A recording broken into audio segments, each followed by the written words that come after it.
Are you looking for new, creative ways to help you get your head straight? It's not your fault when you're struggling to relax or confidence is holding you back.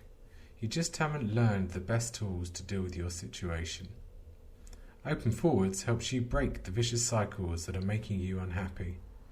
Head on over to www.openforwards.com and check out our online courses, expert guides, free articles, and specialist psychotherapy to help you work, love, play, and feel better. That's www.openforwards.com.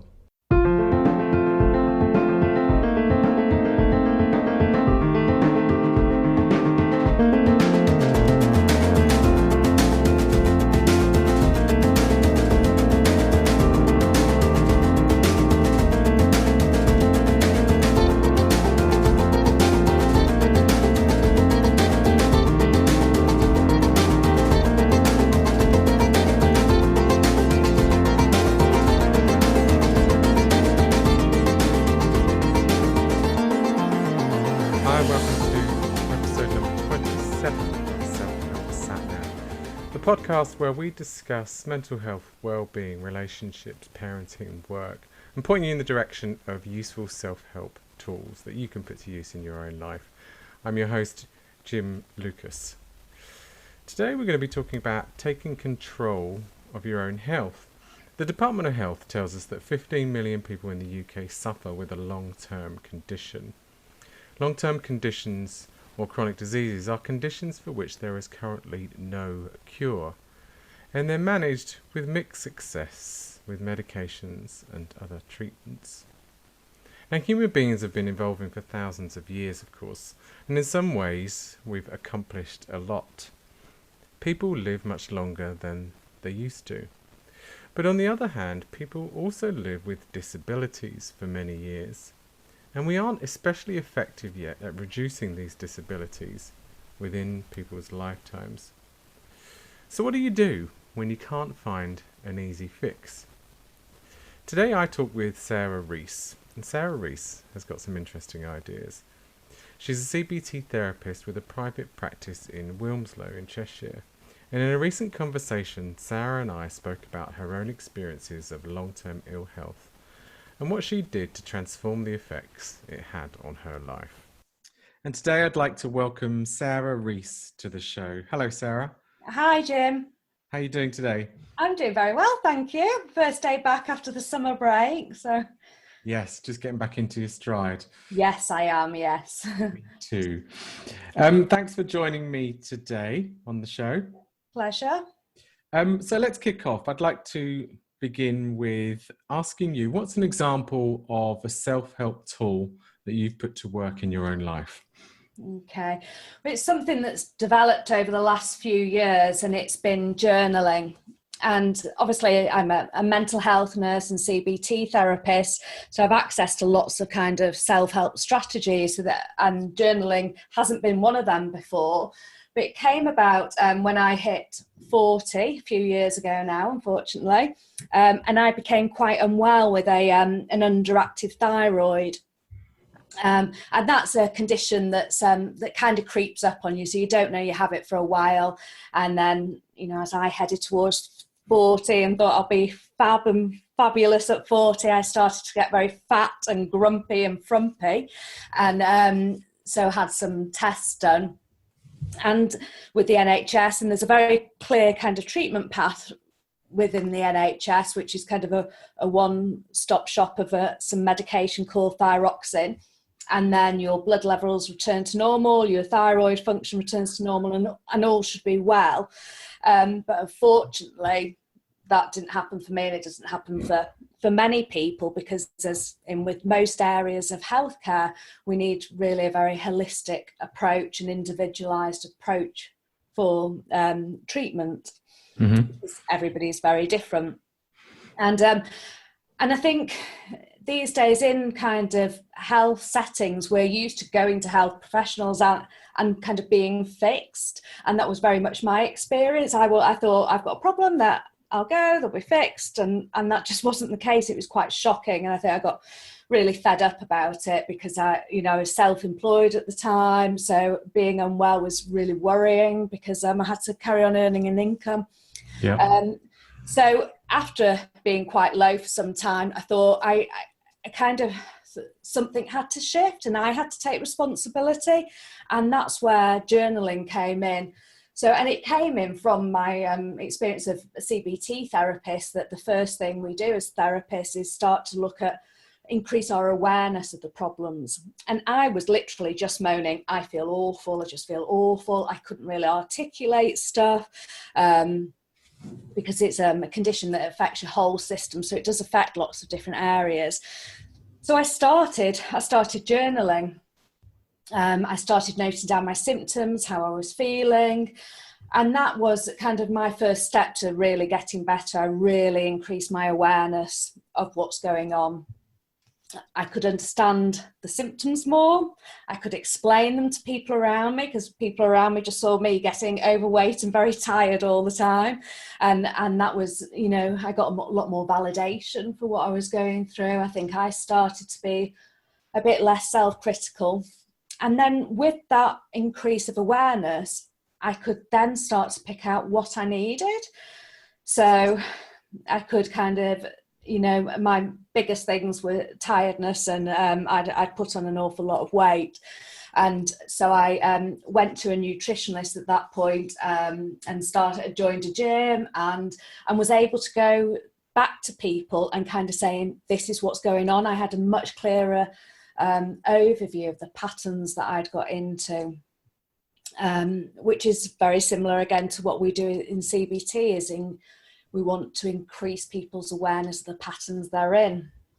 And we talk about this as well. I talk about it every day of my job, but it was very difficult to apply it to myself, which I think shows how tricky our brains are. And, the human mind is a very tricky thing.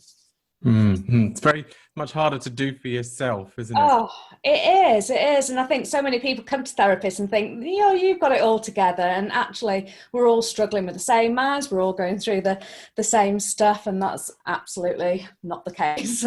And we're challenged in this way. I think, although it was a difficult time, I've learned, and what's come out of it has been really, really valuable. So anyway, I was able then, once I was more aware of my symptoms, could articulate them better, I was able to get the right levels of support. And then I was still journaling and I could see the improvement. And my background's in nursing, I know lots about healthcare, and it really was the basics. If I sleep more, if I exercise, if I was eating right, I felt better. But I needed the evidence. And again, we talk a lot about this in CBT, is a lot about finding the evidence. And that's something which, experiencing it, I found it very powerful that I actually could see the evidence of my improvements. I could look back and see that things were getting so much better. So that's kind of how I started my journaling process.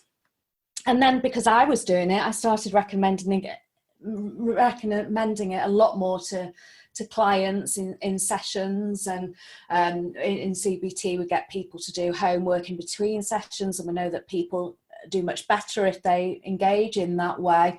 And I got people to kind of reflect on sessions and just go through the journaling process, and saw some really kind of good results of people getting the same kind of awareness and clarity over their experiences.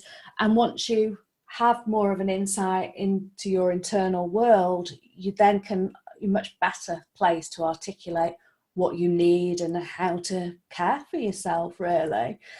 So it was from those kind of insights from working with people that I then went on to work on the CBT journal to kind of get a bit more of a framework for journaling, because journaling is very fashionable at the moment. It's very on trend, but I wanted to give it a little bit more of a framework from my kind of personal and clinical experience, really.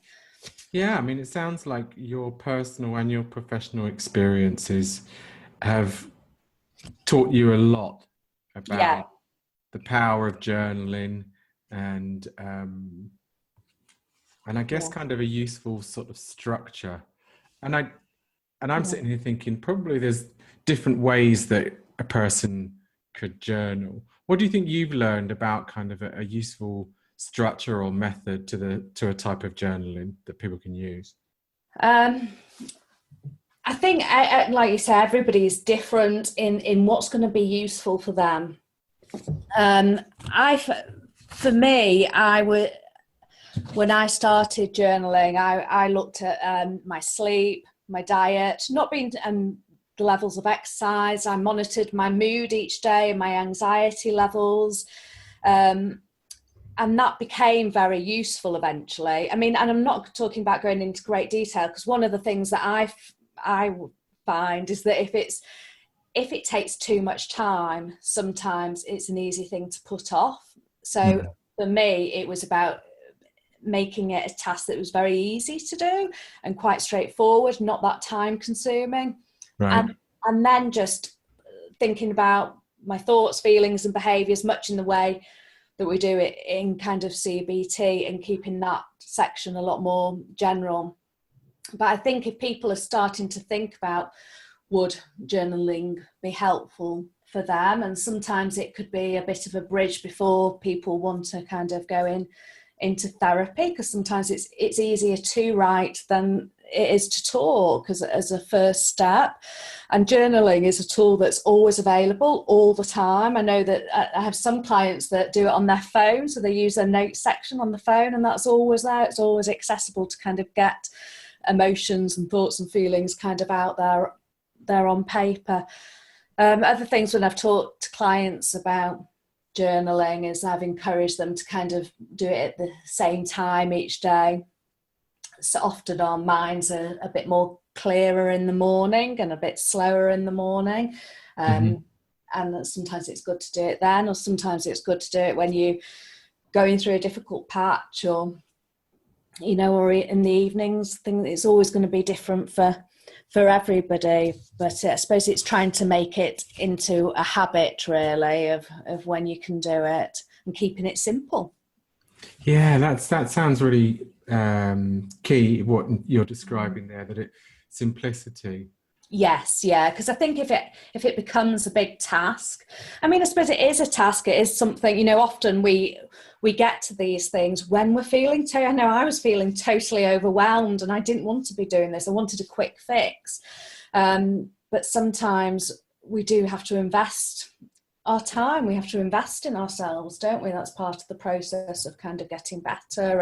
And I think seeing it like that this is for your well-being. It's about investing in you. There's a lot of research to just say that writing things down is really beneficial for our stress levels and immune systems and things. So just in the act of it is helpful in itself. Mm.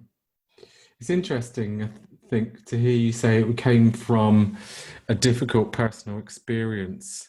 And I think so Mm. many of us kind of innovate new behaviors in the way that we take care of ourselves when we have or are experiencing something that is difficult, something that won't easily be fixed or go away. Yes, yeah, they say that we learn the most from our biggest challenges, don't they?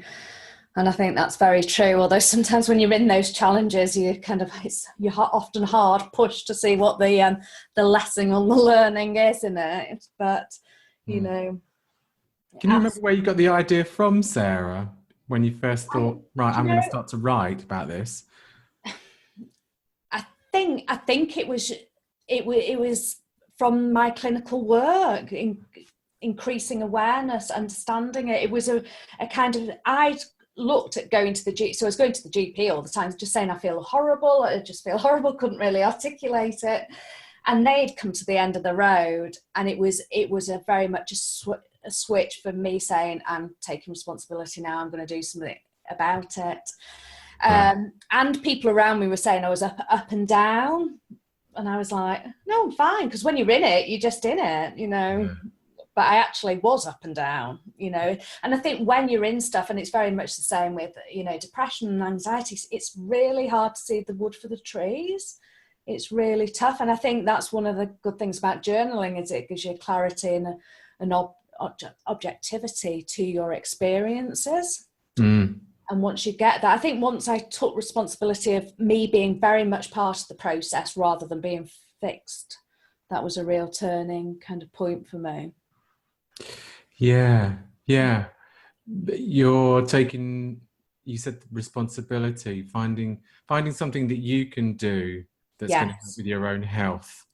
Yes. So then I was in control rather, because it felt very much something that was, I felt like my body was broken. I felt very out of control. It was, you know, I'd never had any health problem before. And you know, you hit 40 and that's it. I felt like, oh my God, this is, you know, about 2 weeks after my 40th birthday, I got a prescription for free prescriptions for the rest of my life. You might as well have handed me an old age bus pass. It was awful. So. Mm. So this is a long-term condition you're speaking about here. Yes, it is. So I suppose I have had to really change my lifestyle. I was always felt very resilient and, you know, never struggled with tiredness, could work all the hours and go out. And now I've really had to kind of think, well, maybe I can't do all that, you know, and think about putting into place, you know, a lot of the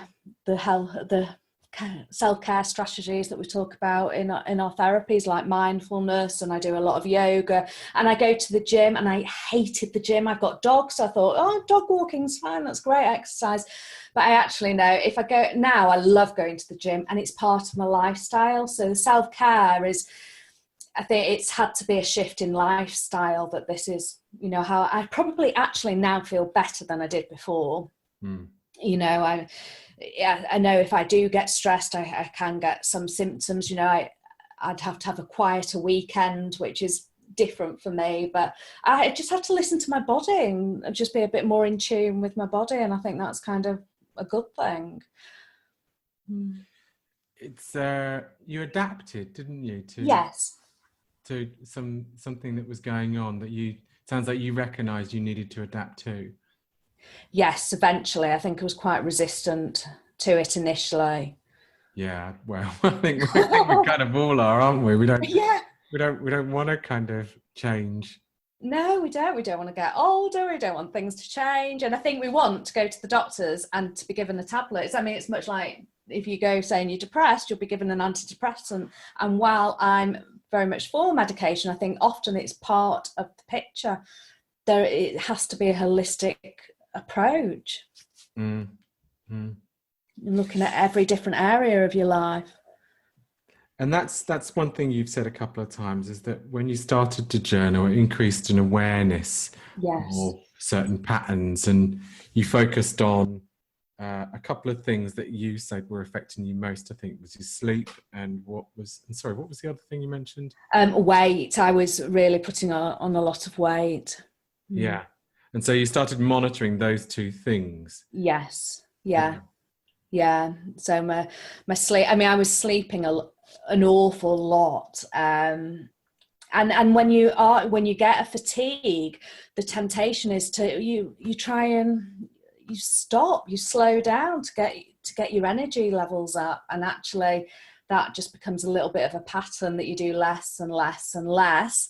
And what are you doing? You sat in front of the telly eating. When you feel horrible about yourself, you go for the comfort stuff, and I think that's our brain's very good at wanting sugar and wanting the things that numb and block, and I think we're built like that. I think it's very automatic, but those things keep you locked in a pattern that can be very unhelpful and make you feel worse, and you know, and it's kind of just starting to shift it. And I think being very self-compassionate is a big part of that it's understandable why we do that and why we manage in this way, but you know, really being compassionate to yourself and to your experience. Important. So it increased your awareness. It sounds like it drew your attention to what the costs were of sort of continuing to try and cope with it in the same way. Yeah. Yeah. And then where did it take you next? You said it's then what started to help you kind of do some things differently? Was that the next step? Yes, I think once I could see things a lot more clearly, I could then articulate them better. I knew what I needed. I knew what the areas where I could focus on, so I could go and get that support and that help. I think I was validated by people around me a lot more, rather than things just happening and me kind of being taken along with symptoms. I just felt a lot more in control and taken a lot more responsibility for my situation, and it was easier to get the help and then to start to shift things really slowly and seeing it as a lifestyle change, not just if I do this I'll get better and then I can stop doing it. It was really making the decision to change my lifestyle. Yeah. Yeah. And so, I mean, it sounds incredibly powerful, and it sounds like it's transformed things for you Yes. personally. And so I Yeah. can really understand why you're then sort of developing it in something kind of within your business more. And you mentioned this thing called the CBT Journal Yeah. Project. Yes. So I started recommending it to clients and and obviously I'm kind of, it's been great for me. So it's easier to kind of talk about it to clients because it comes from a personal experience and seeing really the same results, the same things.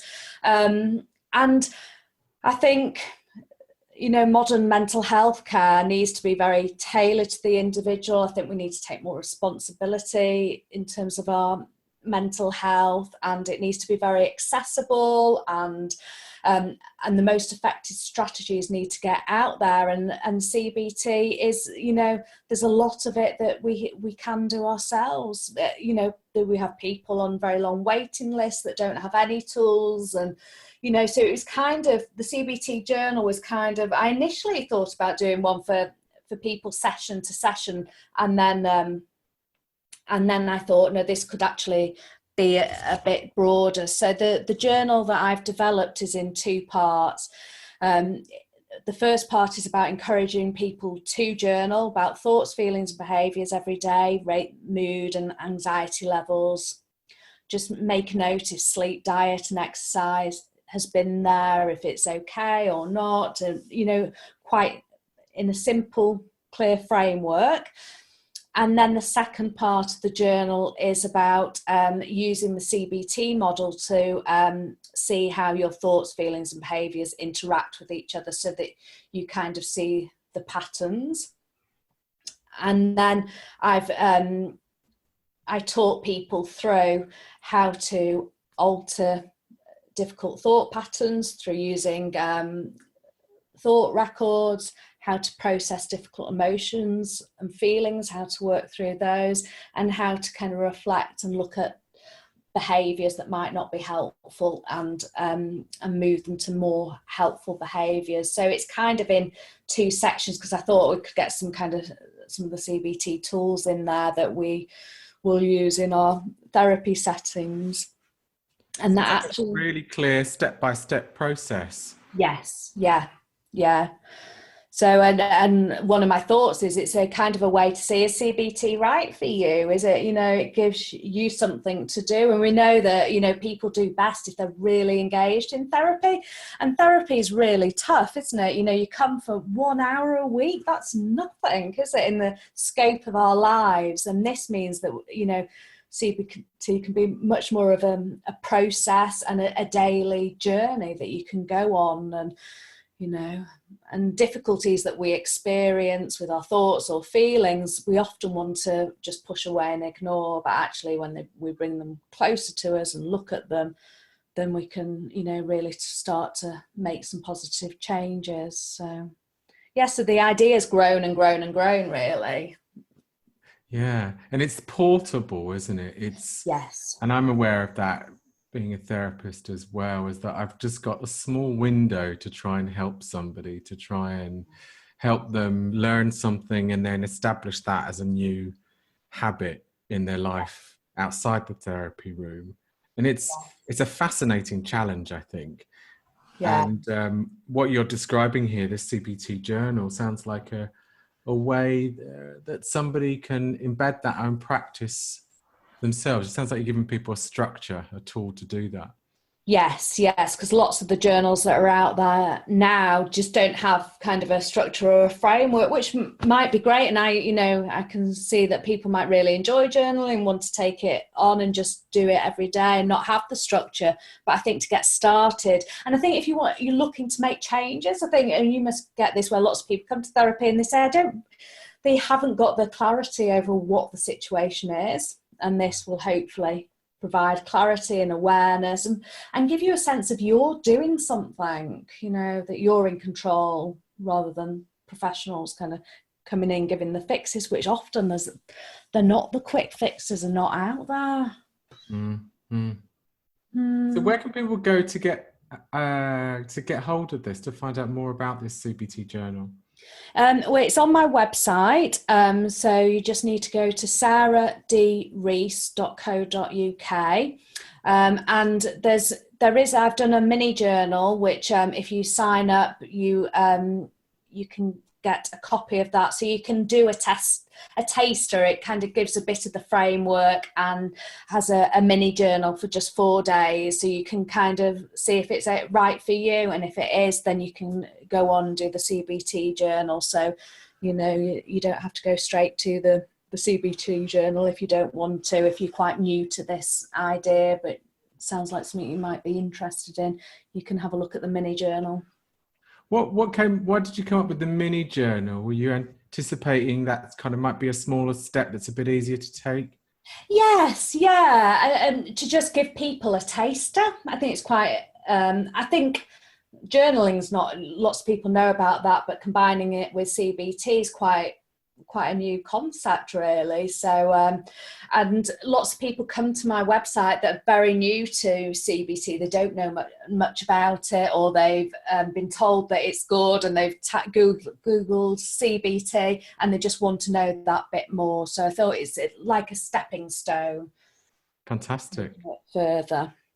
Yeah. Sounds like you've got a couple of ways of people kind of getting started on this, depending on kind of where they're at. Yeah, and where they want to go with it. Yeah, so hopefully it's kind of valuable for people.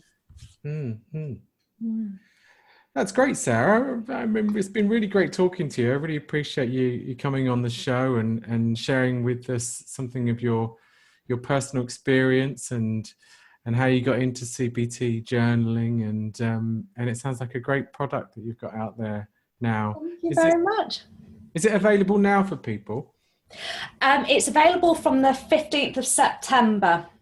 So yeah, I'm not sure when this is going out, but you can sign up now to kind of get on the list so that you'll be alerted as soon as it's out there. It's just having a bit more design work to it. So, well, people listening will hopefully have heard this interview kind of in before or around the time that's kind of due for release as well. So I think people can sign up to sort of get notified when it actually does launch as well. Yes, yeah, absolutely, yeah. So you can put your name down and then you'll get the email letting you know on the day. Great. And is that the best place people should go to if they want to get in contact with you, Sarah? Yes, my website, so sarahrees.co.uk, and all my social media links are on there. I suppose I'm most active on Instagram at the moment, so that's where I am. But yeah, my websites, I've got all my blogs on and links to all my social media channels on there.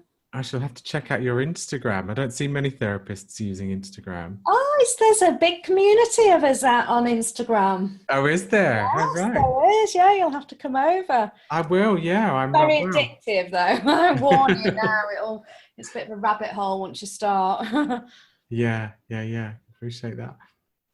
Thanks for joining me today, Sarah. It's been a pleasure to have you. Thank you for the opportunity. Thanks, Jim. Bye. Bye.